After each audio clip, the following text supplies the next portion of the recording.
this Master Fusion Tutorials video. Today we're having a look at a stool that's persistently got a bolt coming undone, and I want to look at what to do when you've got a bolt. See, this guy here is loose, and that was just tightened up a week ago. The thread has just lost its ability to stay tight, and I just want to look at what you can do to fix that. Now this stool here, he's a bit famous. I've got one about how to tighten up the turntable and tighten up the bolts and so forth. I'll put a link to that video up here so you can see if you just want to do a general tighten. But this one is when a bolt won't stay up. There's a product here. Here it's a Permatex Permanent Strength Threadlocker. And what the Threadlocker does, it's a bit like a glue, but especially made for metal threads, that you can take this out and drip some stuff onto the thread and then screw it in so that it will hold in place and lock itself. It's often used in situations like this. This is a motor I've been repairing, and you see the bolts through the back. If you've got a situation where there's vibrations and movement, this vibrates both ends, from the motor here and from the pump here. You can just put a drop of Threadlocker on it when you do the bolts up, and then they won't come undone.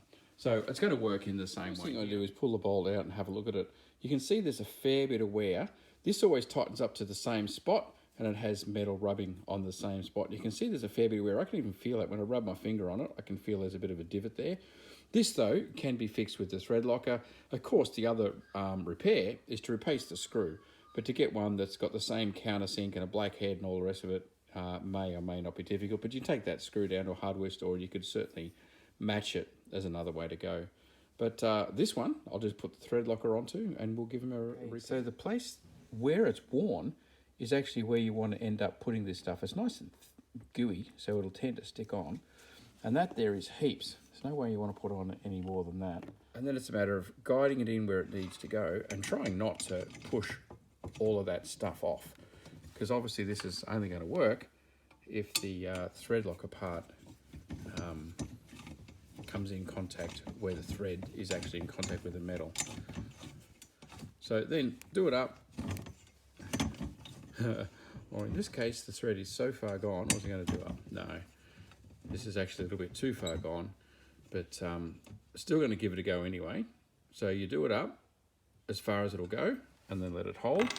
Because there's people sitting on this, that may or may not be enough to hold, but that wear and tear, obviously it's in both ends. This stool's it's probably 10 years old now. So it's just got too much movement. And again, if the screw's been loose for a while and left loose, then of course it's going to wear rather than being tight and holding up tight. So if this doesn't hold with the Threadlocker, like because it's the thread is just so far worn, I can't tighten it up anymore. If it doesn't hold, then I'll replace this stuff as Loctite. But anyway, have a look at the links in the description, and I'll link a good brand at this stuff. Because you don't want to get just the cheapy of this stuff. It needs to actually hold in some pretty tight situation, so it's better to spend a little bit more and get something. This bottle has lasted me for years later. If you have a look at this screw now, it's bound up. That foot is still moving, but the screw is bound up, it's tight. So all things being equal, that'll now hold it in place. That's definitely not what that stuff's made for, but it'll do a great job.